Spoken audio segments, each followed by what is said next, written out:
అసలే వానాకాలం, ఆపై రోగాల భయం. గ్రామాల్లో జబ్బు చేస్తే ప్రాణాలు పోవాల్సిందేనా? ప్రైవేట్ ఆసుపత్రుల దోపిడీ, సర్కార్ దవాఖానాల్లో డాక్టర్లేరి, ప్రభుత్వాలకు ప్రజారోగ్యం పట్టదా? వైద్య శాఖ నిబంధనలు ఏమయ్యాయి? ప్రాణం ఖరీదు. ఇదే ఇవాల్టి భారత్ టుడేస్ రిపోర్ట్.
పట్టణాల్లో, నగరాల్లో ప్రభుత్వ వైద్యశాలల్లో సౌకర్యాలలేమి ఇబ్బంది పెడుతోంది. బోధనాసుపత్రుల్లో చాలినంత సిబ్బంది లేరు. ఓపీలో చేరే వారి పరిస్థితి నరకంగా మారుతోంది. ఏపీలో గుంటూరు, కర్నూలు, కాకినాడ, తెలంగాణలో వరంగల్, హైదరాబాద్ లాంటి నగరాల్లోని బోధనాసుపత్రుల్లో తగినంత సిబ్బంది ఉండడం లేదు. ఇక్కడే ఇలా ఉంటే ఇక గ్రామాల్లోని ఆసుపత్రుల్లో అయితే పరిస్థితి మరింత అధ్వాన్నంగా ఉంది.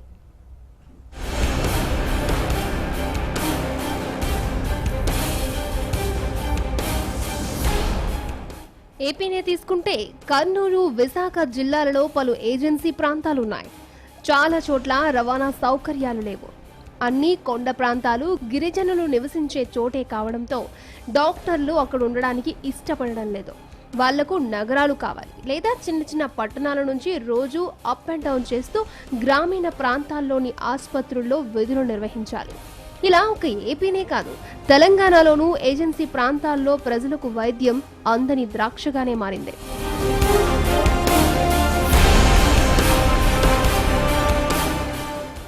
ఖమ్మం జిల్లా చింతకాని మండలం లాగులవంచ లాంటి ఏజెన్సీ ప్రాంతాలను డెంగీ, చికెన్ గున్యా లాంటి వైరల్ ఫీవర్స్ పట్టి పీడిస్తున్నాయి. 1963 మంది జ్వర బాధితులుంటే 34 మందికి డెంగీ పాజిటివ్ కేసులు నమోదయ్యాయి. మంచినీటి వసతి లేకపోవడం, కలుషిత నీరు తాగడం, పారిశుద్ధ్యం లోపం ఏదైతేనేం మొత్తానికి ఏజెన్సీ వాసులు తీవ్ర ఇబ్బందులే పడుతున్నారు. స్థానిక ప్రభుత్వ ఆసుపత్రుల్లో ఆరు బయటే చికిత్స చేస్తున్న సందర్భాలు ఉన్నాయి. తీవ్రత ఎక్కువైన సందర్భాల్లో మాత్రం వైద్య ఆరోగ్య శాఖ కొందరిని గ్రామాలకు పంపి మెడికల్ క్యాంపులు నిర్వహించి చేతులు దులిపేసుకుంటోంది. కానీ శాశ్వత పరిష్కార మార్గాలు చూపడం లేదు.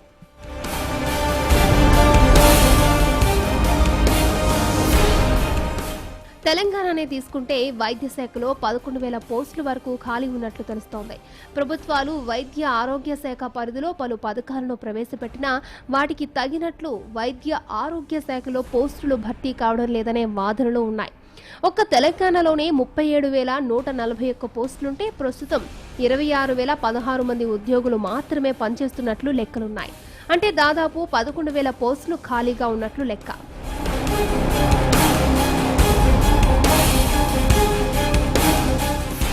సర్కారీ దవాఖానా బాగుపడిందని తెలుగు రాష్ట్ర ప్రభుత్వాలు చెబుతున్నా క్షేత్రస్థాయిలో ఇంకా సమస్యలు అలాగే ఉన్నాయనేది వాస్తవ రూపంలో కనబడుతోంది.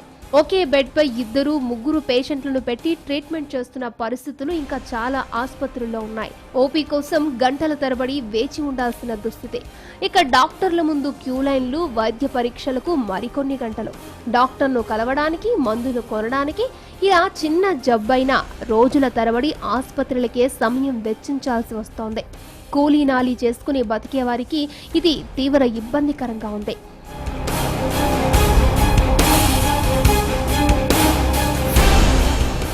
ఏపీ విషయానికొస్తే రాష్ట్రంలో ముఖ్యమైన బోధనాసుపత్రుల్లో తగినంత సిబ్బంది లేరు.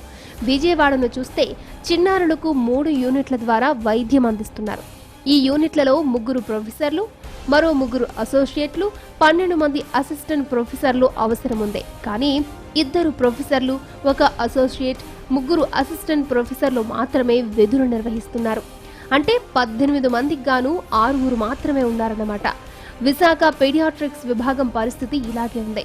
ఇక్కడ 3 యూనిట్లకు గాను 3 ప్రొఫెసర్లు, 1 అసోసియేట్ ప్రొఫెసర్, 6 అసిస్టెంట్ ప్రొఫెసర్లు విధుల్లో ఉంటున్నారు.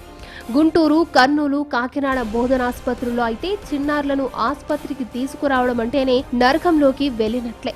తిరుపతిలోని రూయు ఆసుపత్రిలో తప్ప మరెక్కడా చిన్నారులకు ఆశించిన స్థాయిలో వైద్యం అందడం లేదు.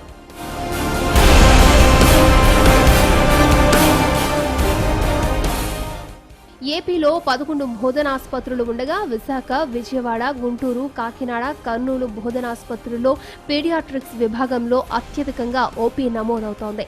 విశాఖలో ప్రతిరోజు 200 నుంచి 250 ఓపీ ఉంటోంది. గుంటూరు బోధనాసుపత్రికి నీలోఫర్ స్థాయిలో రోగుల సంఖ్య భారీగానే ఉంటుంది. ఇక్కడ ప్రతిరోజు 350 నుంచి 400 వరకు ఓపీ నమోదవుతోంది. ఇలా పెద్ద ఆసుపత్రుల నుంచి దిగువ స్థాయి ఆసుపత్రుల వరకు 24 గంటల పాటు సవ్యంగా పనిచేయాలంటే ముందు ఖాళీలను భర్తీ చేయాలి.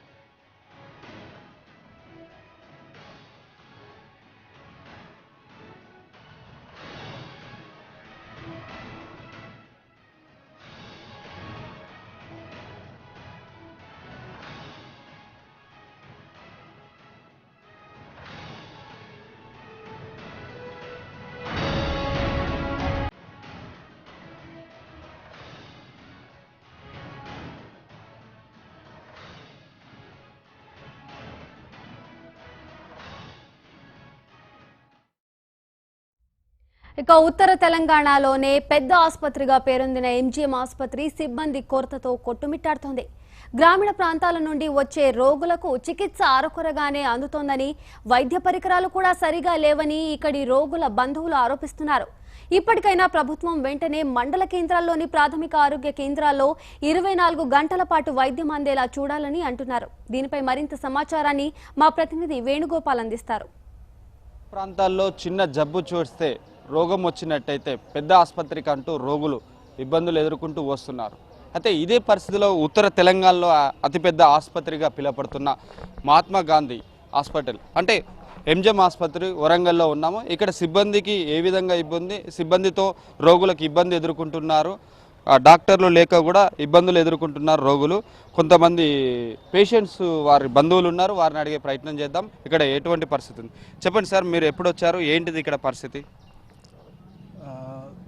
ప్రైవేటు వైద్యశాలకు పోతే గ్రామం నుండి వచ్చిన ప్రజలు తమ ఆస్తులు అమ్ముకోవాల్సి వస్తున్నది. అదేవిధంగా ప్రైవేటు వైద్యశాలలో ప్రాణాలు కోల్పోతున్నారు. ప్రభుత్వ వైద్యశాల దగ్గరికి వచ్చేసరికి ప్రభుత్వ వైద్యాల సరైన సిబ్బంది, డాక్టర్లు లేక వచ్చిన ప్రజలు నమ్మకం కోల్పోతున్నారు. అంటే ఈ రెండింటిని ఇక్కడ ప్రైవేట్ తక్కువ ఉన్న సిబ్బందిని కానీ పేషెంట్లకు కల్పించాల్సిన సౌకర్యాలు కానీ పూర్తి స్థాయిలో కల్పించడం లేదు. ఎంజిఎంలో వరంగల్ ఎంజిఎంలో ఒక డాక్టర్ చెప్పిన విషయం ఏంటని చెప్పంటే బయట ఏ హాస్పిటల్ లేని పరికరాలు ఇక్కడ ఉన్నాయి, కానీ అవి పూర్తి స్థాయిలో పనిచేయడం లేదు. ఆ పరికరాలు పూర్తి స్థాయిలో రోగులకు అందుబాటులోకి రావడం లేదు.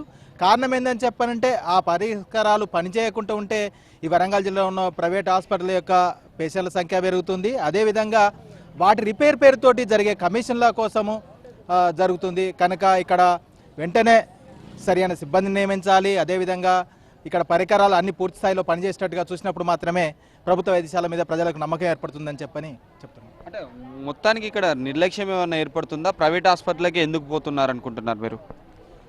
ప్రైవేట్ హాస్పిటల్కు పోయేదానికి చాలా కారణాలు ఉన్నాయి. వాళ్ళు ఏమని చెప్పానంటే గవర్నమెంట్ హాస్పిటల్ సరిగ్గా చూడరు అనేది ఒక భావం వాళ్ళకు. అంటే ఈ ప్రైవేటు వైద్యశాలలు కార్పొరేటు హాస్పిటల్ చేసే ప్రచారం కానీ గవర్నమెంటు 108 వెహికల్ కొంతమంది ప్రైవేటు వైద్యశాల మొగ్గు చూపించడం కోసం ప్రయత్నాలు చేయడం కానీ ఆరోగ్యశ్రీ పథకం కానీ ఆరోగ్యశ్రీ పోయిన అందరి పేషెంట్స్ వర్తించకపోవచ్చు కానీ ఆ హాస్పిటల్కు పోవడం కోసం అది ఉపయోగపడుతుంది. కనుక పూర్తిగా ప్రభుత్వ వైద్యశాల మీద నమ్మకం కల్పించి అందరికీ న్యాయం చేయాల్సిన అవసరం ప్రభుత్వం మీద ఉన్నది. చెప్పండి, మీరెక్కడి నుంచి వచ్చారు? ఏంటిదండి పరిస్థితి? అసలు ఎందుకు వచ్చారు ఇక్కడికి? మాది భూపాలపల్లి అండి. భూపాలపల్లి కొత్తపల్లి ఇస్తాం క్రమం మాది. అది మా భార్య ఒక వైరల్ జ్వరం వచ్చింది. వైరల్ జ్వరం వెంటనే బ్రెయిన్కు ఎక్కిన పరిస్థితి ఉంది. తర్వాత వెంటనే మేము అక్కడి నుంచి కనీసం ఆ రోజు సండే రోజు ఆ రోజు కనీసం 108కి ఫోన్ చేసినప్పుడు కూడా మేము రామని చెప్పేసారు. తర్వాత చివరికి ఒక ఆటోలో భూపాలపల్లి వరకు పోయిన తర్వాత కూడా హాస్పిటల్లో కూడా ఎక్కడ కూడా డాక్టర్ లేకపోయేసరికి కానీ చివరికి మళ్ళీ 108కి ఫోన్ చేసిన తర్వాత ఒక అరగంటకు రాగానే మేము మళ్ళీ హన్మకొండకి చేసినాం. హన్మకొండ వచ్చిన తర్వాత గార్డియన్లో మీ మిషన్లు లేవు అన్న తర్వాత మ్యాక్స్ కేర్ పోయినాం. మ్యాక్స్ కేర్లో కనీసం ఒక రోజు ఉంచుకున్న తర్వాత మొత్తం అక్కడ ట్రీట్మెంట్ లేదు. వాస్తవంగా రోజుకి 25,000 చొప్పున వసూలు చేసిండ్రు. తర్వాత మందులకు ఒక గంటకు 5,000 మందులు రాసి కనీసం ఆ మందులు వాడకుండా ఎక్కకుండా గంట కోమాలో ఉన్న మనిషికి ఎలా ఎక్కిస్తారంటే చెప్తా కూడా వాళ్ళు ఏం మాకు చెప్పకుండా చివరికి మళ్ళీ మాకు బతుకుదని చెప్పి బయటికి వెళ్ళగొట్టారు. వెళ్ళగొట్టిన తర్వాత ఈ గవర్నమెంట్ హాస్పిటల్కి వచ్చాము. వచ్చిన తర్వాత కూడా ఇక్కడ కనీసం పరికరాలు లేక బయటికి మేము రక్త పరీక్షలు కూడా బయటికి పోవాల్సిన అవసరం ఏర్పడుతుంది. కాబట్టి అంటే గవర్నమెంట్లో హాస్పిటల్లో కనీసం పరికరాలు కానీ వసతులు కానీ డాక్టర్లను కానీ నింపే బాధ్యత ప్రభుత్వానికి ఉంది. కాబట్టి ప్రభుత్వం దీని మీద చర్య తీసుకోవాలని చెప్పి మేము భావిస్తున్నాం. ప్రభుత్వ ప్రైవేటు ఆసుపత్రులకు ఎందుకు వెళ్తున్నారు? అసలు రోగులకు ఎందుకు ఇటువంటి ఇబ్బందులు ఎదుర్కొంటున్నారు? అంటే కొన్ని స్థాయిలో రోగులు కనుక చూసుకున్నట్టయితే గ్రామీణ ప్రాంతాల్లో చాలా ఇబ్బందులు ఎదుర్కొంటున్నారు. ఆడున్న ఆసుపత్రులు సరైన సిబ్బంది లేక పరికరాలు లేకుండా సిటీలో ఉన్న ఆసుపత్రులకు పెద్ద స్థాయిలో రోగులు వస్తున్నారు. అయితే ఇక్కడ కొంతమంది ఉన్నారు, వారితో కూడా మాట్లాడే ప్రయత్నం. చెప్పండి అమ్మా, ఎందుకు వచ్చారు? ఏంటిది ఇక్కడ పరిస్థితి? ఇక్కడ ఎడ్ల బండి మీదికి వెళ్ళిపోతే పక్క బొక్కలు ఇరిగినాయి. చూడడానికి అయితే వాళ్ళు పోనిస్తలేరు సార్. ఇక్కడ మరి మేము చూడాలని అంత దూరం నుండి వచ్చినాం. మరి మా ఇంట్లో వాళ్ళు పోనిస్తలేరు. మరి ఎన్ని గంటలకు పోనిస్తారో ఏమో మాకు తెలియదు. ఏమైతే వచ్చారు? అసలు ఎందుకు, ఎంత దూరం నుంచి వచ్చారు ఇటుకి? మేము హుజరాబాద్ దాటిన తర్వాత వచ్చినాము. అంత దూరం నుండి వచ్చినాము. పక్క బొక్కలు ఇరిగినాయి. ఎడ్ల బండి మొత్తం మీదికి వెళ్ళిపోయింది. ఆయన చూడడానికి అయితే ఇక్కడ గేట్ కాడ పోనిస్తలేరు. నిన్ననే అడ్మిట్ అయ్యిండు. మామూలుగా ఎట్లుందని ఏమన్నా అడుగుతా చెప్తున్నారా డాక్టర్లు? ఏం చెప్తలేరు. నిన్న ఎక్సార్లు తీసినామని అన్నారు కానీ చక్కగా మాకు ఆ విషయాలు ఏమి తెలియదు. ఇప్పుడు పోతే తెలుసుకుందాము అని అనుకుంటే వాళ్ళు పోనిస్తలేరు. మీ పేషెంట్ల పరిస్థితి ఏ విధంగా ఉందని అడిగితే ఏమైనా చెప్తున్నారా? మా తమ్ముడికి కాలు ఇరిగింది. వాడిని ఇంతవరకు ఏం పట్టించుకునేది తావలేదు. అట్లే మంచాల పడి ఎడతాడు. వాడు గొడవ ఎడతాడు. బయట ఏదైనా ఆసుపత్రికి వెళ్ళారా? ఇక్కడికి డైరెక్ట్గా తీసుకొచ్చినాం. అక్కడనే అంబులెన్స్ తీసుకొచ్చినాం. ఇళ్ళనే వేసినాం. అంటే ప్రభుత్వ ఆసుపత్రి నయం అనుకుంటున్నారా, ప్రైవేట్ ఆసుపత్రి నయం అనుకుంటున్నారా? మేము పేదరికం వాళ్ళము, గవర్నమెంట్ హాస్పిటలే మాకు బాగుపడుతుందనే మేము ఇంట్లోకి తీసుకొచ్చినాం. కానీ ఇక్కడ సరైన ట్రీట్మెంట్ అందితే మేము ఇంట్లోనే బాగుపడతాం. మాకు డబ్బులు లేకనే కదా సార్ మేము ఇక్కడికి వచ్చినాం. మేము ఫస్టే అటు పోతాం. డబ్బులు ఉంటే ప్రైవేట్కి పోము సార్. మేము ఇక్కడనే గవర్నమెంట్లే చూపించుకుంటాం. ఎందుకంటే అన్ని సదుపాయాలు ఇంట్లోనే ఉన్నాయి కాబట్టి ఇంట్లో చూపించుకుందామని వచ్చినాం. ప్రభుత్వ ఆసుపత్రులను ఆశ్రయించాలంటూ చాలా నిరుపేదలు, సామాన్యులు ఇక్కడికి వస్తున్నారు ఆసుపత్రికి. కానీ ఆసుపత్రిలో మాత్రం చాలా నిరాశ ఎదురవుతుందని చెప్పుకుంటున్నారు. అంటే సరైన పరికరాలు లేవని, ఆసుపత్రిలో సిబ్బంది సరైన టైంకి వేళలోకి వచ్చి వాళ్ళు చూసే రోగుల పరిస్థితులు కానీ సరిగా మెరుగైన వైద్యం అందిస్తున్నారా, అందించట్లేదా, ఏమైనా పేషెంట్లు అడిగినట్టయితే చెప్పని పరిస్థితి ఎదుర్కొంటుందని ఇక్కడ సామాన్య ప్రజలు చెప్తున్నారు. ఇది ఇక్కడి పరిస్థితి. కెమెరామెన్ అంజిత్. ఏపీలో అతిపెద్ద జిల్లాలో ఒకటైన విశాఖలో ముఖ్య పట్టణాన్ని మినహాయిస్తే మిగతావి అతిపెద్ద జిల్లాలు. 11 గిరిజన మండలాల్లో 5 లక్షల మంది గిరిజనులు వైద్యానికి దూరంగా బతుకీడుస్తున్నారు. ఏటా అంటువ్యాధులు, మలేరియా, ఆంథ్రాక్స్ వంటి వ్యాధులు సోకుతున్నా వైద్యులు అందుబాటులో ఉండరు. ఈ పరిస్థితి ఇకనైనా మార్చండంటున్న గిరిజన విద్యార్థి నాయకులతో మా ప్రతినిధి Shashank face to face. Visakhapatnam జిల్లా తీసుకుంటే విశాఖపట్నంలో సిటీ కంటే కూడా రూరల్ ఏజెన్సీ ప్రాంతాలు ఎక్కువగా ఉన్నాయి. ఏపీలో ఉన్న జిల్లాల్లో విశాఖ చాలా పెద్ద జిల్లాల్లో ఒకటి, కానీ ఇక్కడ ఏజెన్సీ ప్రాంతమే దాదాపు సగం మేర ఆక్రమించుకుని ఉంటుంది. కానీ దాంట్లో జనాభా చెల్లాచెదరుగా ఉంటారు. ఆ గిరిజనులకు వైద్యం అందే పరిస్థితే లేదు. వివిధ సీజన్లలో వచ్చే వ్యాధులు ముందే తెలుసు కనుక వైద్య శిబిరాలు అక్కడ ఏర్పాటు చేస్తూ ఉంటారు. మనతో దాస్ గారు ఉన్నారు. మీరు చెప్పండి, ఇటీవల కాలంలో ఎలా ఉంది? ఆంథ్రాక్స్ ఒకటి వచ్చింది, అలాగే మైదాన ప్రాంతాల్లో మలేరియా జ్వరాలు ఒకటి వస్తున్నాయి. సెరెబ్రల్ మలేరియా అనేది కూడా కొంచెం ఎక్కువగా ఉంది ఏజెన్సీలో అంటున్నారు.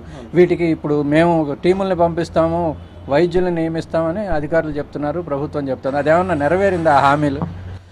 గతంలో 2016-17లో సుమారు 3000 మలేరియా కేసులు ఎదురైతే ఈ సంవత్సరం సుమారు 3000 దాటి మలేరియా కేసులు విశాఖ ఏజెన్సీలో విస్తరించింది.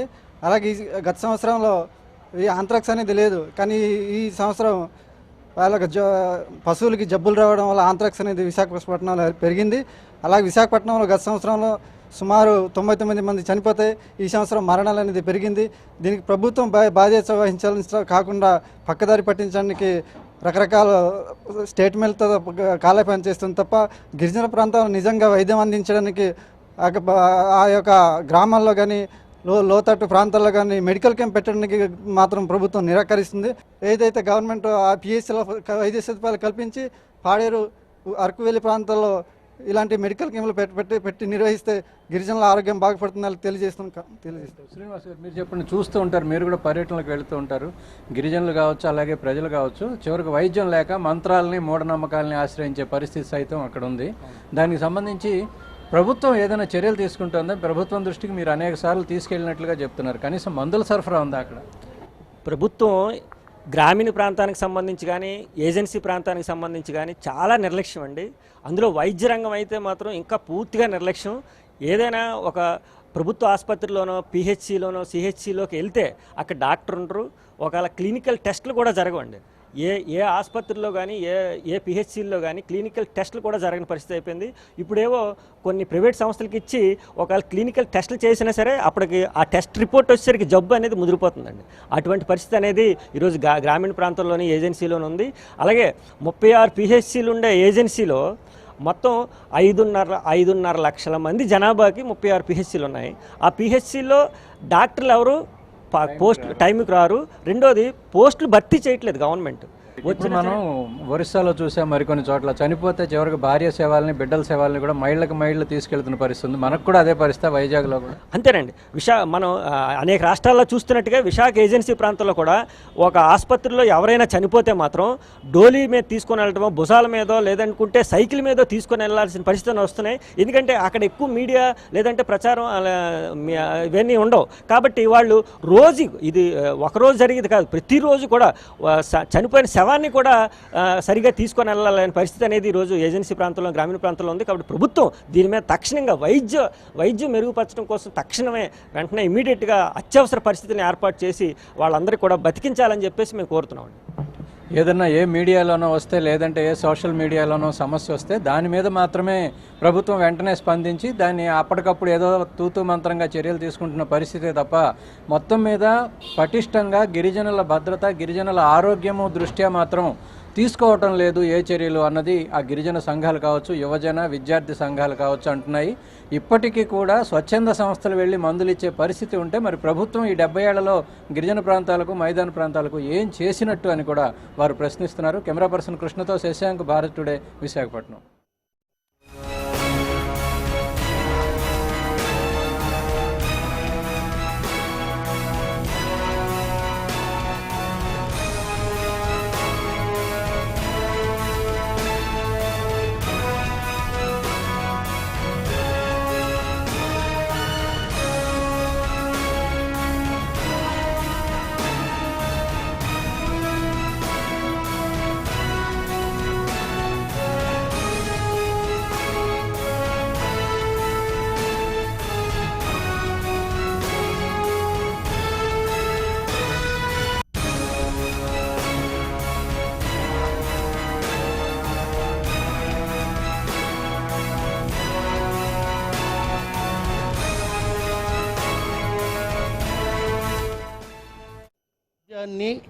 ప్రధానంగా వైద్యం, విద్య, ఈ ప్రాథమిక హక్కు ప్రజలకి ప్రాథమిక అవసరాలు తీర్చవలసినటువంటి బాధ్యత ప్రభుత్వం పైన ఉంది. ఆర్ఎంపీ డాక్టర్లకు మాత్రం శిక్షణ ఇస్తారట, వాళ్ళని గిరిజన ప్రాంతాలు పంపిస్తారట. అంటే మరి ఇన్ని లక్షల కోట్ల రూపాయలు ప్రభుత్వ ధనాన్ని ఖర్చు చేసి పెద్ద పెద్ద డాక్టర్లు తయారు చేస్తే ఏ డాక్టర్ కూడా ఆ ప్రాంతాలకు వైద్యం చేయడానికి వెళ్ళరు. కానీ అధికారులు చర్యలు తీసుకోరు. జనాలు చంపేస్తున్నారు తప్ప అధికారులు ఏమాత్రం కూడా పట్టించుకోవడం లేదు. ఇది దారుణమైనటువంటి చర్య ఇది. మరి ఈ విషయంలో ఈ ప్రభుత్వం వెంటనే దీని మీద ఒక కమిటీ వేసి దీనిపైన పరిశీలన చేసి ఈ గిరిజన ప్రాంతాల్లో వస్తున్నటువంటి వ్యాధుల్ని నివారించడానికి చర్యలు తీసుకోవాలని భారత కమ్యూనిస్ట్ పార్టీ తరఫున మేము విజ్ఞప్తి చేస్తున్నాం.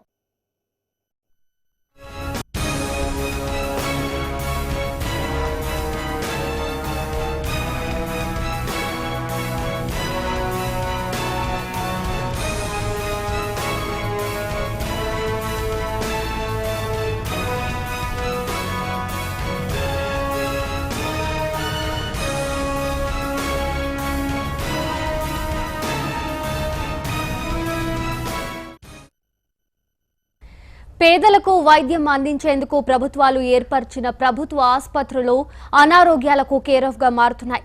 గ్రామీణ ప్రాంతాల నుంచి వచ్చే రోగులు గంటల తరబడి వైద్యం కోసం ఎదురు చూడడం తప్ప మరో మార్గం లేకుండా పోతుంది. ఇక ఇదే అంశంపై ఖమ్మం ప్రభుత్వ ఆసుపత్రి నుంచి మా ప్రతినిధి కిరణ్ మరింత సమాచారాన్ని అందిస్తారు. వైద్యం అందించే లక్ష్యంతో ప్రభుత్వం ఏదైతే చేస్తుందో ప్రభుత్వ వైద్యశాలలో మెరుగైన వైద్య సేవలు అందించాలని సంకల్పంతో చేస్తున్నటువంటి కార్యక్రమాలు కొంత ఆశాజనకంగా కొన్ని చోట్ల మాత్రం చాలా ఇబ్బందికర పరిస్థితులను ఎదుర్కొంటాయి. దాదాపుగా కొన్ని హాస్పిటల్లో దాదాపు 100 నుంచి 200 మంది కూడా లైన్లో నుంచి తమకు వచ్చినటువంటి విష జ్వరాలు కావచ్చు, వేరే ఇతర రకాల వ్యాధులతో వచ్చినటువంటి వారు కూడా ఇలా ఓపీల కోసం లైన్లో నుంచి ఎక్కువ సంఖ్యలో ఉండడంతో ఇక్కడ చాలా ఇబ్బందులు ఎదుర్కొంటున్నారు.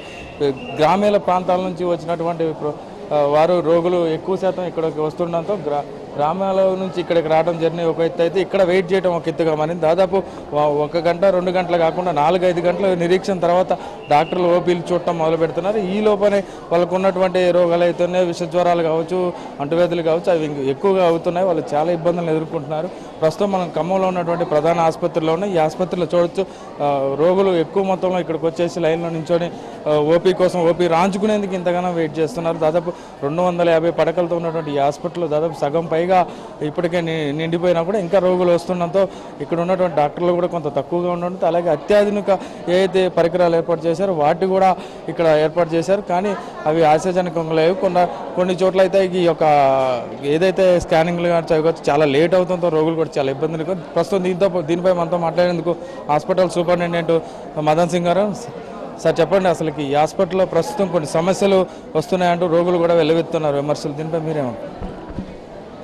ఈ మధ్యకాలంలో ఇంతకుముందు సమస్యలు ఉన్న మాట వాస్తవేనండి. కానీ ఈ మధ్యకాలంలో తెలంగాణ గవర్నమెంట్ ఏర్పడిన తర్వాత సమస్యలు చాలా తగ్గిపోయినాయి.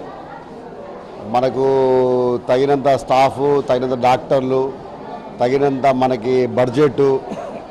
సో ఈ మధ్యకాలంలో మాకు కొంచెం ఈ తెలంగాణ మన గవర్నమెంట్ హాస్పిటల్ అంటే ఒకప్పుడు గవర్నమెంట్ హాస్పిటల్ అంటే ఒక విధంగా ఉండేది. ఇప్పుడు గవర్నమెంట్ హాస్పిటల్కే వస్తున్నారు, ప్రైవేట్ హాస్పిటల్ పోకుండా గవర్నమెంట్ హాస్పిటల్ కావాలని వస్తున్నారు. కొంచెం దానివల్ల మాకు కొంచెం రద్దీ పెరిగింది.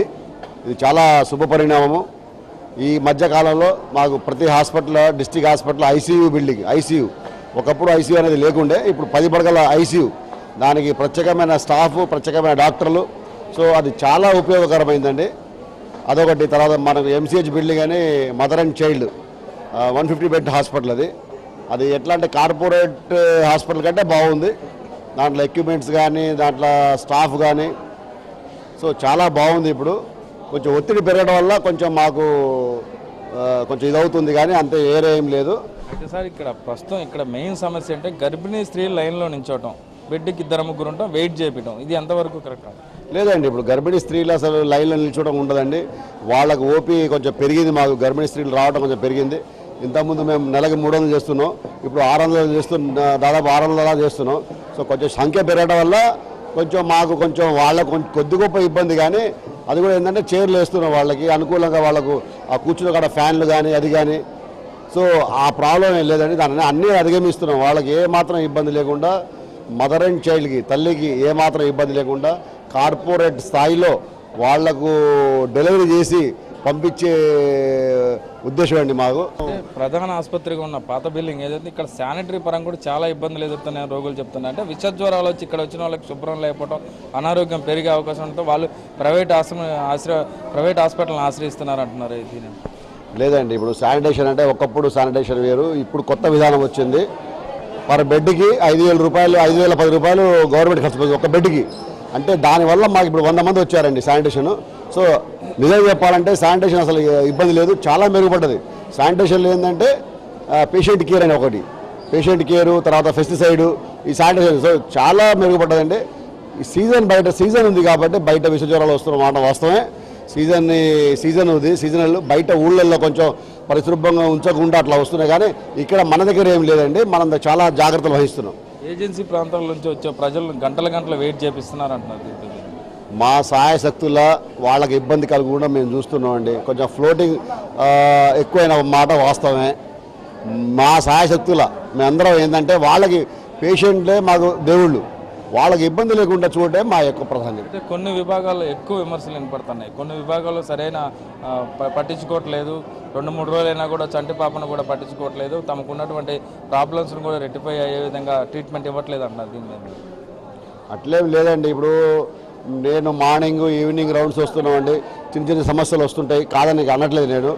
అవన్నీ సరి చేసుకుంటూ పోతున్నాం. మేము స్టాఫ్ కూడా ఇన్స్ట్రక్షన్ ఇచ్చినాం, వాళ్ళతో చాలా మంచిగా మాట్లాడాలి, మనం మంచిగా రిసీవ్ చేసుకోవాలి, కార్పొరేట్ హాస్పిటల్లో మనం ఎట్లా చేస్తున్నాం అట్లా చేయాలి అని చెప్పి ఇన్స్ట్రక్షన్ ఇస్తున్నాం.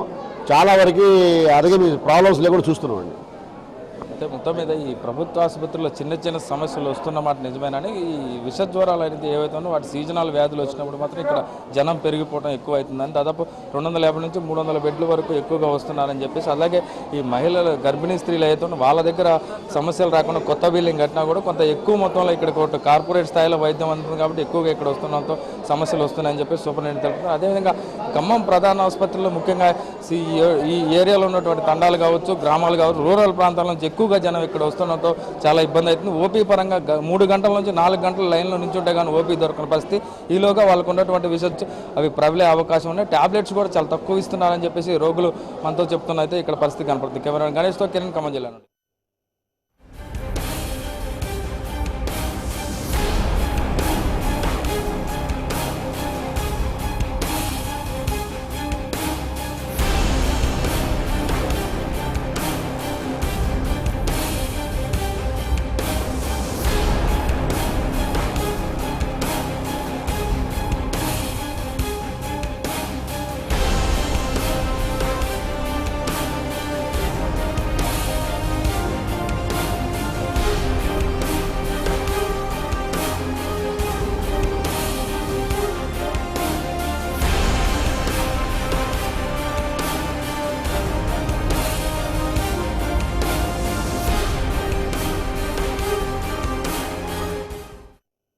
సీతానగరం మండలంలో 18 మంది ఒకేసారి డెంగ్యూ వ్యాధికి గురై మహారాజ్ ఆసుపత్రిలో చేరారు.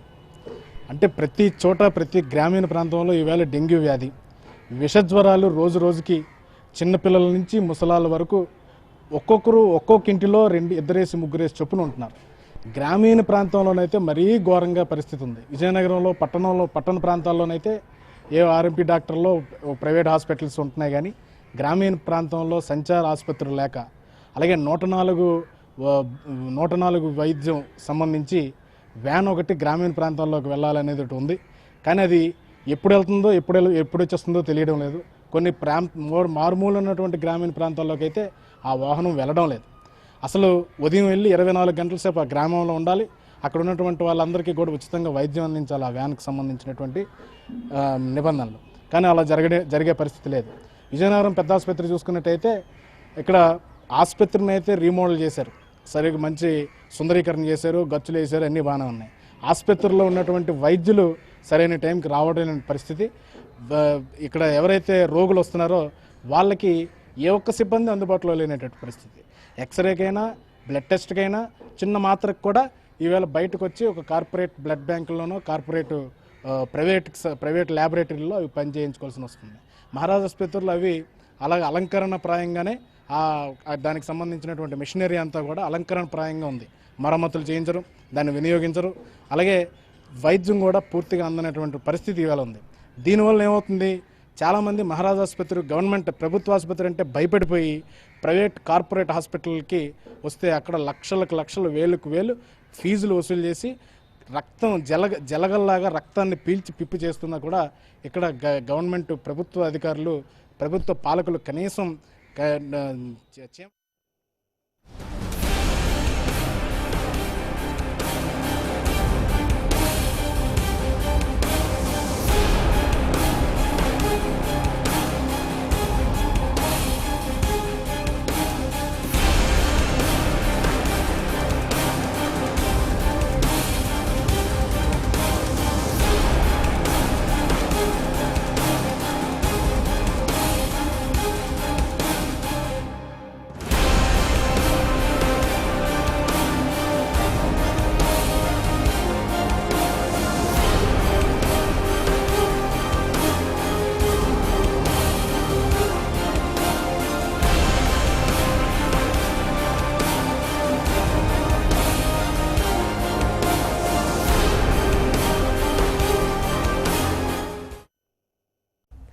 తమ ప్రాంతాల్లో ప్రభుత్వ వైద్య కేంద్రాలు ఉన్నప్పటికీ అవి అక్కరకొచ్చిన సందర్భమే లేదంటున్నారు ఆదిలాబాద్ జిల్లా ప్రజలు. ఏ చిన్న రోగం వచ్చినా జిల్లా కేంద్రంలోని పెద్దాసుపత్రికే వెళ్లాల్సి వస్తోందని ఆవేదన వ్యక్తం చేస్తున్నారు. పేరుకు పెద్దాసుపత్రి అయినప్పటికీ రిమ్స్లో సైతం అరకొర వైద్య సేవలే అందుతున్నాయంటున్నారు. ఇక పూర్తి సమాచారాన్ని మా ప్రతినిధి జోషి అందిస్తారు. ఆదిలాబాద్ జిల్లా ఆదివాసుల జిల్లాగా పేరు ఉన్నటువంటి ఆదిలాబాద్ జిల్లాలో వైద్య సేవలు అరకొరగానే ఉన్నట్టుగా తెలుస్తోంది. ప్రభుత్వం ప్రతి ఏటా వేలాది కోట్ల రూపాయలు ఖర్చు చేస్తున్నప్పటికీ కూడా ఇక్కడ ఏజెన్సీ కావచ్చు, గిరిజన మైదాన ప్రాంతాలు కావచ్చు, అక్కడ వైద్య సేవలు అనేటటువంటి అంత ద్రాక్షగానే ఉన్నట్టుగా తెలుస్తోంది. అయితే అనునిత్యం ఇక్కడికి సంబంధించి జిల్లా వ్యాప్తంగా ఉన్నటువంటి గిరిజనులేతరులు కూడా రిమ్స్ వైద్యశాలకు రావడం జరుగుతుంది. అయితే ఇక్కడ ఎటువంటి సేవలు అందుతున్నాయి, జిల్లా వ్యాప్తంగా ఉన్నటువంటి వివిధ మండలాలకు సంబంధించినటువంటి వారిని అడిగి తెలుసుకుందాం. చెప్పండి, అంటే మీరు ఎక్కడికి వెళ్ళి వచ్చారు? అంటే మీ వాళ్ళు ఎవరున్నారు ఇక్కడ?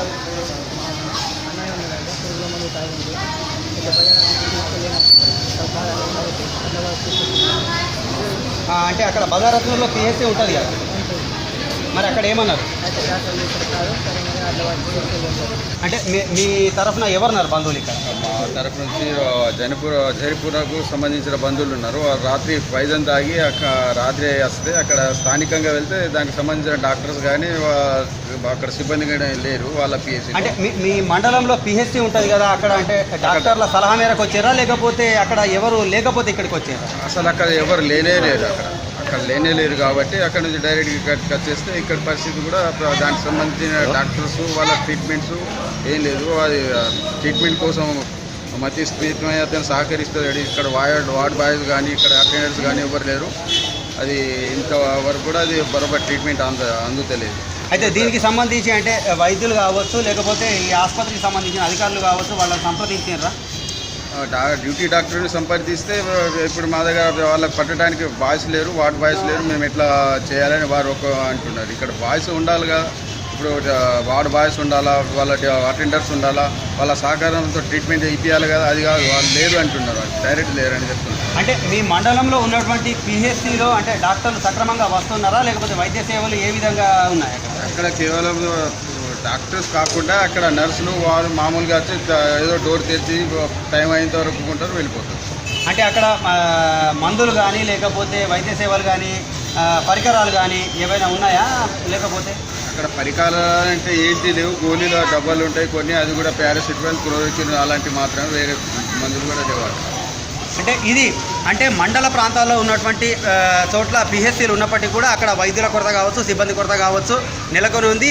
ఒకవేళ సిబ్బంది కొరత లేనప్పటికీ కూడా అక్కడ వైద్య సేవల విషయంలో మాత్రం అరకొరగానే కొనసాగుతుందని చెప్పి ఇక్కడ వివిధ మండలాలకు సంబంధించినటువంటి వారు చెప్తున్నారు. ఏ చిన్న రోగం వచ్చినప్పటికీ కూడా జిల్లా కేంద్రంలో రిమ్స్కే రావాల్సినటువంటి దుస్థితి నెలకొంది. అలాగే కొన్ని చోట్ల వైద్యులు అసలు లేకుండా పోగా ఉన్నటువంటి చోట్ల కూడా వాళ్ళు సక్రమంగా విధులు నిర్వర్తించని కారణంగా కేవలం ఆదిలాబాద్ జిల్లా మొత్తానికే కాకుండా చుట్టుపక్కల ఉన్నటువంటి ఇతరత్ర కొన్ని ప్రాంతాలకు కూడా రిమ్స్ మాత్రమే పెద్ద దిక్కుగా ఉంటుంది. ఇక్కడికి వచ్చినా కూడా వైద్య సేవలు అరకొరగానే అందుతున్నాయని చెప్పి పలువురు ఆవేదన వ్యక్తం చేస్తున్నారు. ఇప్పటికైనా పాలకులు దీనిపై దృష్టి సారించి వైద్య సేవల్ని మరింత మెరుగుపరచాలని చెప్పి కోరుతున్నారు. ఆదిలాబాద్ నుండి రాజశేఖర్ జోషి, భారత్ టుడే.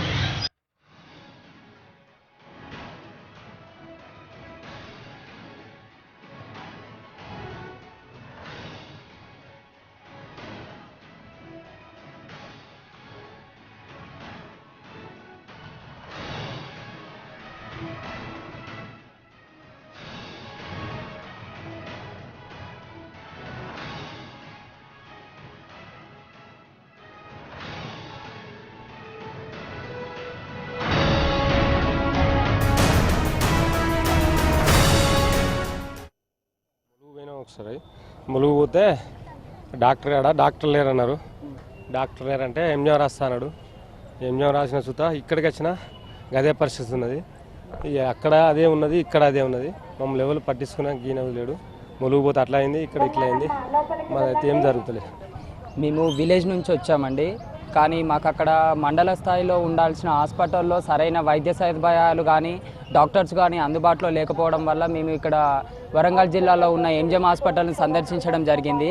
ఇక్కడికి వచ్చిన తర్వాత కూడా మాకు ట్రీట్మెంట్ అంతా అరకొరగా మాత్రమే అందుతూ ఉన్నది. ఎందుకు అంటే డాక్టర్ల కొరత అని చెప్పేసి పేషెంట్లు చాలామంది ఇక్కడికి రావడము, వీళ్ళు సరైన మెడిసిన్ కూడా అందించలేకపోవడము, డాక్టర్ల ఇబ్బందులు చాలా ఉన్నాయి. మాకేంటంటే ఆర్థిక పరిస్థితులు సరిగా లేక మేము ప్రైవేట్ హాస్పిటల్కు పోలేక మేము గవర్నమెంట్ హాస్పిటల్ మీదనే డిపెండ్ అవ్వాల్సిన చాలా ఏర్పడుతూ ఉన్నది. దీనివల్ల చాలా ఇబ్బందులు ఏర్పడుతూ ఉన్నది. అదే ప్రభుత్వం చొరవ తీసుకొని మండల కేంద్రంలోనే సరైన వైద్య సదుపాయాలు కానీ డాక్టర్లను కానీ ప్రొవైడ్ చేస్తే అక్కడ వాళ్ళు అక్కడే వైద్యం చేసుకునే సదుపాయం జరుగుతుంది. ఇది అందించకపోవడం ప్రభుత్వ నిర్లక్ష్యంగానే మేము చెప్తా ఉన్నాము.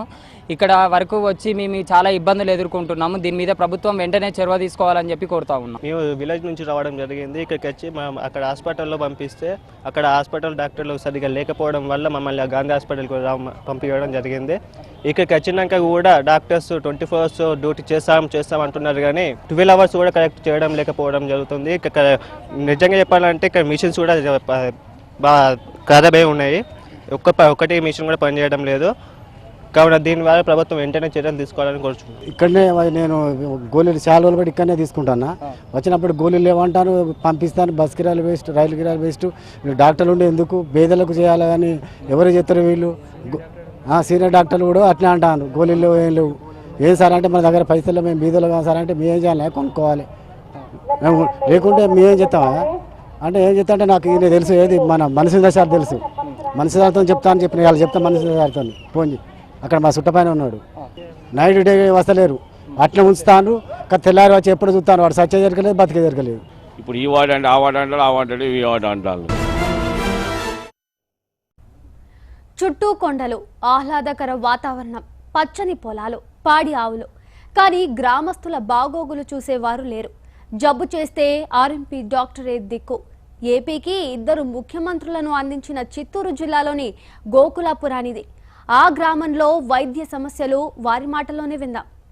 ప్రస్తుతం మనం చిత్తూరు జిల్లాలో ఉన్నటువంటి రామచంద్రపురం మండలంలో ఉన్న గోకులాపురం గ్రామంలో ఉన్నాం. మనం చూడటానికి చాలా చక్కగా, చాలా అందంగా ఉన్నటువంటి గ్రామం ఇది. చుట్టూ కొండలు, మధ్యలో విలేజ్ ఉంది. ఇక్కడ ఈ గ్రామంలో దాదాపు 70 కాపురాలు ఉన్నటువంటి విలేజ్ ఇది. అయితే ఈ ఎంత అందంగా ఉందో, ఇంత ఆ అందానికి దీటుగానే ఇక్కడ ఉన్నటువంటి గ్రామస్తులకి సమస్యలు కూడా ఉన్నాయి. ఈ గ్రామాన్ని పూర్తిగా అంటే ఈ గ్రామం వైపు ఎవరు కూడా ఆరోగ్య విషయానికి వస్తే ఇక్కడ పూర్తిగా వైద్యం అనేటటువంటిది అందనటువంటి పరిస్థితి. దానికి ఉదాహరణ చెప్పుకుంటే ఇక్కడ మనం చూస్తున్నాం ఈశ్వరమ్మ. ఈమె తన కోడలు ఝాన్సీని తీసుకుని ఇక్కడ నుంచి పక్క గ్రామానికి కాకుండా దాదాపు ఒక 2-3 విలేజ్లు దాటి హాస్పిటల్కి వెళ్ళి ఆమె ఆర్ఎంపీ డాక్టర్ దగ్గరికి వెళ్ళి వైద్యం చేయించుకొని తిరిగి వస్తున్నటువంటి పరిస్థితి. అక్కడ నుంచి అంటే మనం చెప్తాం, అక్కడ దాదాపు ఒక 6 కిలోమీటర్ల దాకా ఇక్కడ దాకా నడుచుకుంటూ వస్తున్నటువంటి ఏమే. ఆమెతో మాట్లాడే ప్రయత్నం చేద్దాం. మీ ఇంట్లో వాళ్ళకి అంటే నీ కోడలికి ఎలాంటి సమస్య వచ్చింది, ఎందుకని హాస్పిటల్కి వెళ్ళాల్సి వచ్చింది, ఎంత ఖర్చు అయింది? ఏం లేదు సార్, వేడి ఎక్కువ అయిపోతుంది అనేసి తొడుక్కొని వెళ్ళిపోయాను. మళ్ళీ ఒళ్ళు బాగలేదు సార్, నడుము ఈ కడుపు అంతా ఈడ్చిపడేసి ఒళ్ళు అంతా బాగలే, కొంచెం దూరం నడవలేను, ఒళ్ళు బాగలేదు సార్. నేను 1,000 కూడా పింఛన్ సెలవు తీసుకుని 700 ఖర్చు పెట్టుకుని బాగలేదు. అంటే నీకు ప్రభుత్వం ఇచ్చే పెన్షన్ ఈ రవాణాకి దీనికే సరిపోతుంది? ఆ పింఛన్ ఈసారి సరిపోతుంది, చాలని కూడా చాలుతూ.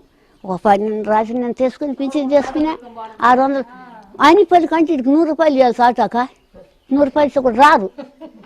ఏమనుకున్నావా ఈదా ఎనిపల్లి కంటే ఆటో వస్తా అనిపల్లి ఆడ నుంచి చదివిన కంటే వస్తాం కదా, చదివిన కంటే వచ్చి ఆడ 600-700 అడిచేస్తే అటువంటి అనిపల్లి కట్టుకు వచ్చే కొద్దికి 100, ఈడికి వచ్చే కొద్ది 100 ఇవ్వాలి. అట్లా సంవత్సరం మా సంవత్సరం ముసలాడు. మీకు ఇక్కడ హాస్పిటల్ కూడా లేదు కదా, ఎట్లా ఏమి లేదు. మేము సీమిసికి పోతా మళ్ళీ వచ్చి చంద్రగిరిలో మాత్రలు తీసుకుంటా. నువ్వు చెప్పమ్మా, నువ్వు ఇక్కడ ఇదే గ్రామంలో ఉన్నారు, మీకు ఏదైనా ఆరోగ్యం బాగుందా లేదని ఎవరైనా వచ్చి అడిగారా, లేకపోతే ఇక్కడ మీరేం కోరుకుంటారు? ఎవరు అడుగుతారు సార్? మేము తిరుపతి రోయ హాస్పిటల్కి పోవాలి, ఏం బాగలేకున్నా పచ్చికాపాలెం సోడుగుంట అంటే దగ్గర ఆడలేదు. పెద్ద జబ్బు వచ్చి ఏదైనా ఇబ్బంది పడిన పరిస్థితులు ఉన్నాయా? ఉన్నాయి. పెద్ద జబ్బు వచ్చిన వాళ్ళు కూడా హాస్పిటల్లో ఉండేవాళ్ళు అంతా నెలలో ఏళ్ళకు ఎదుర్కొండే వాళ్ళు కూడా ఉంటున్నారు కదా. దగ్గరే ఉంటే మాత్రకు సూదికి అంత అనుకూలంగా ఉంటుంది. మాకు దూరాభారం రాను పానం నిండా కష్టం, ముసలోళ్ళు పచ్చిబిడ్డలు పాడెత్తుకొని దగ్గరగా మాకు ఇక్కడ ఊర్లో కట్టించాలి. మేమంతా కూలి చేసుకుంటున్నాం, ఇంకేం చేసేదా? మాకు ఆఫీస్ ఉద్యోగాలు ఉన్నాయా? వైద్యానికి సంబంధించి ఎట్లా చేస్తున్నారని? ఎట్లా అంటే పోతాము, ఏడా సవడగుంటకో చంద్రగిరి తిరుపతి పోతాం, సూదేసుకుని మాత్రలు తింటాం, ఏదో అట్ట మాదిరిగా ఆరోగ్యంగా ఉండాలి. చెప్పండి, ఈ మీ గ్రామంలో మీరు ప్రధానంగా ఎదుర్కొంటున్నటువంటి సమస్యలు? అదే సార్, ఇక్కడ ఏదైనా చూపెట్టుకోవాలి, ఒళ్ళు బాగాలేదంటే చూపెట్టుకోవాలంటే హాస్పిటల్ ఫెసిలిటీ లేదు. ఇక్కడ మేము చూపెట్టుకోవాలంటే తిరుపతి లేదంటే ఇట్లా చౌడగుంట పచ్చికపాలెం ఇలా వెళ్ళాలి. ఇక్కడ రవాణా సౌకర్యం కూడా ఏమీ ఉండదు. ఇక్కడ నుండి దాదాపు 3 కిలోమీటర్ల దూరం నడుచుకొని అక్కడ నుండి ఆటోకి పోవాల్సి వస్తుంది. అన్ని టౌన్లోకే జరిపోతున్నాయి, మా ఊరికి ఏం రాదు. వీటి నుండి నడిచే పోవాలి మేము. ఇప్పుడు అన్నిపల్లికి పోవాలన్నా కూడా ఆటో రాదు, బస్సు రాదు, ఏం లే. వచ్చే బస్సు కూడా క్యాన్సిల్ చేసినారు, రావడంలే. ఏం చేయాలా?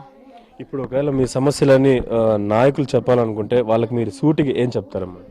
నాయకులు ఏం చెప్తానే ఉంటాం, వాళ్ళు పట్టించుకోరు, కొడతారు, గమ్మున వెళ్ళిపోతారు అంతే. చెప్తా ఉంటాం, నాయకులకు కూడా చెప్తాం. అందరికీ తెలుసు కదా ఈ ఊర్లకు వచ్చే నాయకులకు కూడా.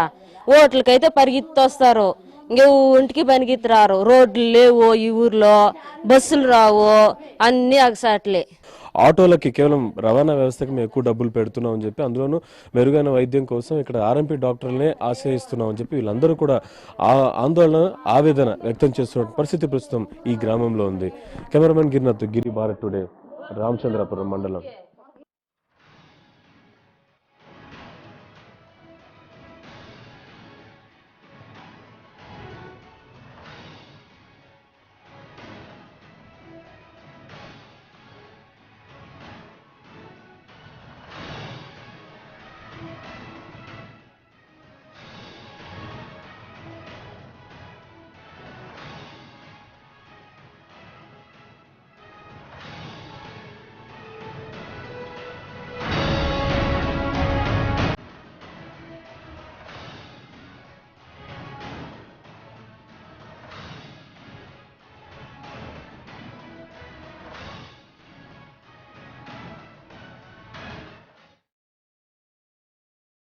ఆసుపత్రిలో nursing staff, 4th class staff కొంతవరకు ఇబ్బందిగా ఉంది.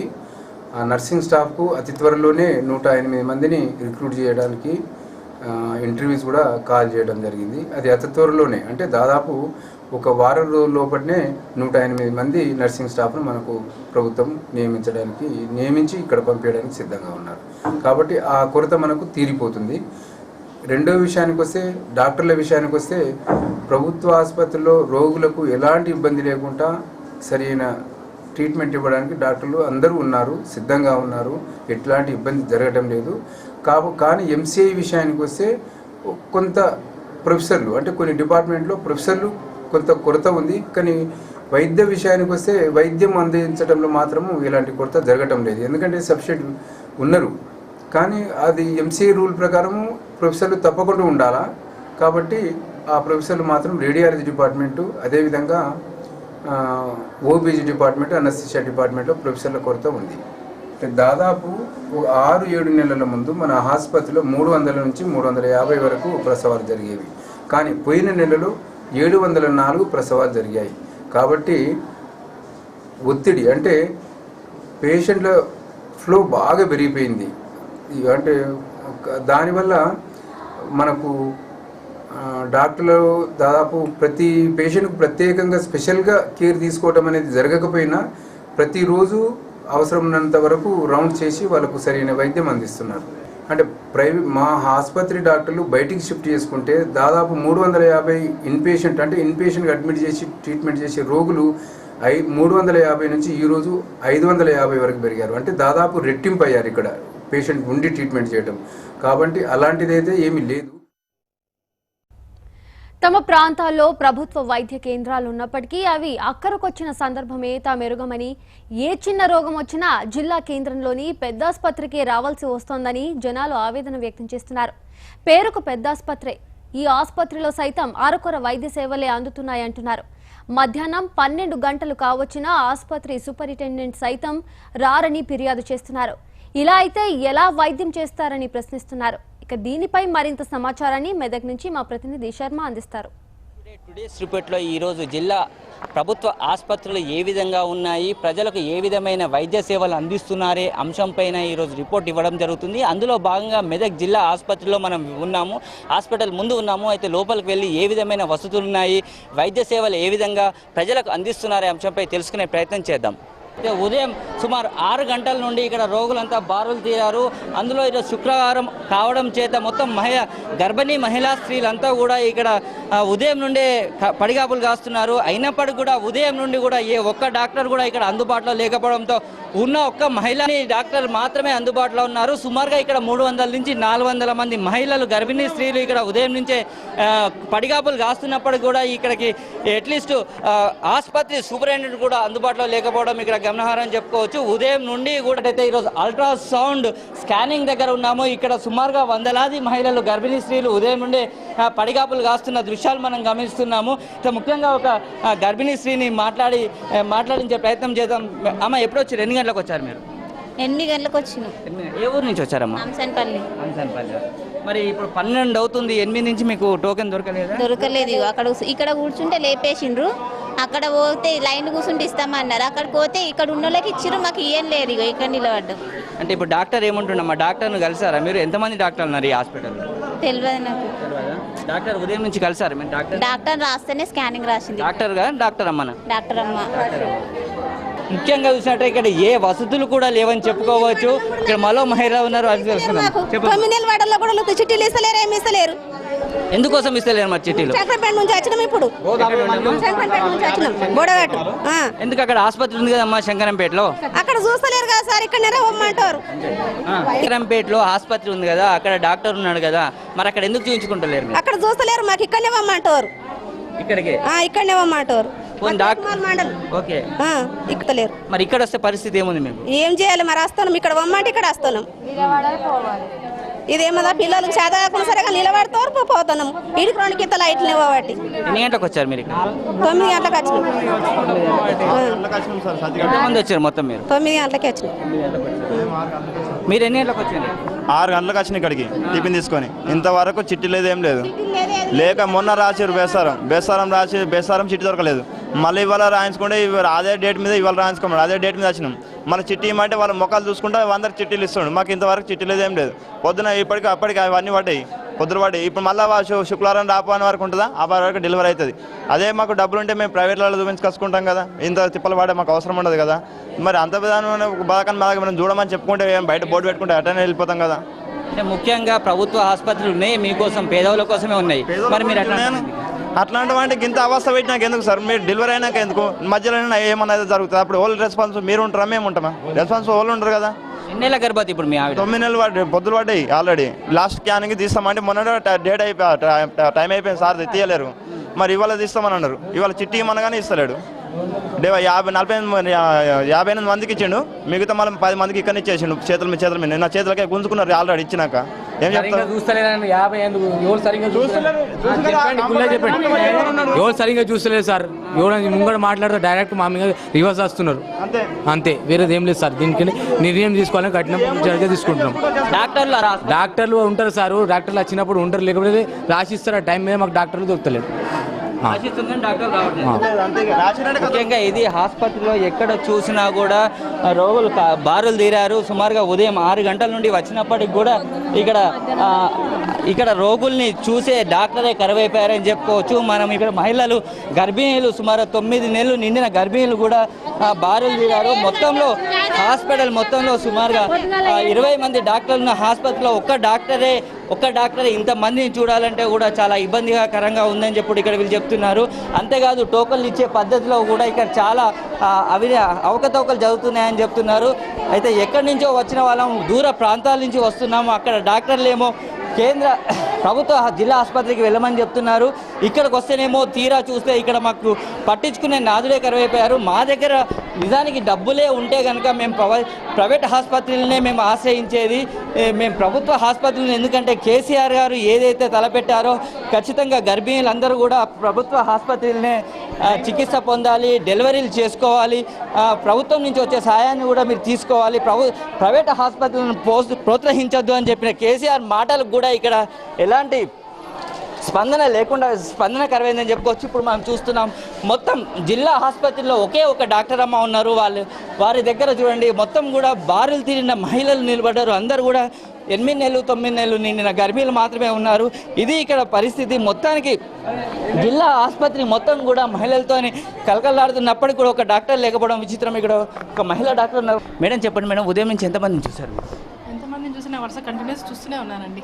ఎంతమంది డాక్టర్లు ఉన్నారు ఇక్కడ డయాగ్నోస్టిక్? నేను ఈరోజు ఫస్ట్ టైం వచ్చాను. ఓకే చెప్పండి, నాకు ఎంతమంది ఉన్నారో కూడా తెలియదు. నేను ఈరోజు ఫస్ట్ టైం వచ్చాను. ఈరోజు అంటే ఈరోజు అంటే వెళ్ళండి, నో ప్రాబ్లం, దానికి ఏమి ఇబ్బంది లేదు. కానీ ఈరోజు ఫ్రైడే కదా, ఈరోజు ముఖ్యంగా గర్భిణీ స్త్రీలు వస్తారు. అయినప్పటికీ కూడా ఇక్కడ ఎంతమంది డాక్టర్లు అందుబాటులో ఉన్నారు? నాకు తెలియదు. నేను ఈరోజు ఫస్ట్ టైం వస్తున్నాను హాస్పిటల్కి. కొత్తగా జాయిన్ అయ్యాను. డాక్టర్ వసంత లక్ష్మి. ఇప్పటికైతే నాకు 100 మంది పైన చూసాను. 4 ఆపరేషన్ థియేటర్లో పెట్టాను. ఉన్నారు ఇంకా అక్కడ వెయిటింగ్. ఇంకా ఎంతమంది ఉన్నారు మీకే తెలియాలి. నేను అసలు చూడనే లేదు, చూస్తూనే ఉన్నా లోపలికి వచ్చిన వాళ్ళని. మొత్తానికి ఇది పరిస్థితి. నేను కొత్తగా జాయిన్ అయ్యాను, నాకు ఇక్కడ పరిస్థితులు ఏమీ తెలియదు. సుమారుగా ఇప్పటికీ నేను 100 మంది గర్భిణీలు నేను పరీక్ష చేయడం జరిగింది. అయితే ఇంకా బయట ఎంతమంది ఉన్నారు అనేది కూడా నాకు తెలియదు. ఇప్పటికే కొంతమంది ఆపరేషన్ చేసే పరిస్థితి ఉంది. 4 ఆపరేషన్ థియేటర్ కూడా పంపించాయని చెప్తున్నారు. మొత్తానికి అంటే మెదక్ జిల్లా ప్రభుత్వ ఆసుపత్రి పరిస్థితి ఇది. ఎటువైపు చూసినా కూడా అనారోగ్యాలతో నిండిపోయారు. అంతేకాకుండా ఈరోజు శుక్రవారం కావడంతో మహిళలంతా గర్భిణీ మహిళలంతా జిల్లా ఆసుపత్రికి రావడం జరిగింది. సుమారు 100లాది మంది మహిళా గర్భిణీలు ఇక్కడ ఉదయం నుండే పడిగాపులు కాస్తున్న పరిస్థితిని కూడా మనం గమనించాము. భారత్ టుడేస్ రిపోర్టర్లో మాత్రం ఒక మంచి నిజాన్ని బయట వెలుగులోకి తీసిందని చెప్పుకోవచ్చు. మెదక్ జిల్లా ప్రభుత్వ ఆసుపత్రిలో డాక్టర్లు ఎవరు కూడా అందుబాటులో లేకపోయే దృశ్యాలను కూడా మనం చూపించడం జరిగింది. అంతేకాదు ఒకే మహిళా డాక్టర్తో సుమారుగా 100లాది మంది పేషెంట్లను ఏ విధంగా చూస్తారు అని కూడా ఇక్కడ ప్రజలు ప్రశ్నిస్తున్నారు. ముఖ్యంగా మనం చూసినట్టయితే ఉదయం నుంచి పడిగాపులు కాసిన సుమారు 12 అవుతున్నా కూడా ఏ ఒక్క డాక్టర్ అందుబాటులో లేకపోవడం ఇక్కడ గమనించవలసిన విషయం అని చెప్తున్నారు. అయితే మేము ఎన్నిసార్లు రావాలి, మా మండల్లో ఉన్న ఏవైతే ఆసుపత్రులు ఉన్నారో అక్కడ ఉన్న వైద్యులు కూడా అందుబాటులో లేరని చెప్పి జిల్లా ఆసుపత్రికి వస్తే జిల్లా ఆసుపత్రిలో కూడా పూర్తిగా ఇక్కడ ఏ ఒక్క డాక్టర్ అందుబాటులో లేకపోవడం అనేది చాలా దురదృష్టకరం అని చెప్పి వ్యక్తం చేస్తున్నారు. ఇది ఇక్కడ తాజా పరిస్థితి. వీడియో జర్నలిస్ట్ గిరితో నారా శర్మ, భారత్ టుడే, మెదక్ జిల్లా నుండి. వైద్య విద్య సామాన్యులకు అందని ద్రాక్షే. ప్రస్తుతం టాలెంట్తో కాదు డబ్బుతో కూడా వైద్యం పట్ట చేతికొచ్చేస్తోంది. డబ్బున్న వాళ్ళు హోదా కోసం పేరు ముందు డాక్టర్ అని తగిలించుకోవడానికి కూడా మెడిసిన్ చేసిస్తున్నారు. అలా నైపుణ్యం లేని డాక్టర్లతో సమాజానికి ఉపయోగం ఉందా? దానికి తోడు పట్టణాలు నగరాల వైపే వైద్యులు దృష్టి పెడుతున్నారు. ఇక ఇదే అంశానికి సంబంధించి detailed analysis and conclusion 7 PM బులెటిన్లో మా కలీగ్ సాయి అందిస్తారు. చూస్తూనే ఉండండి భారత్ టుడే, దేశం కోసం ధర్మం కోసం.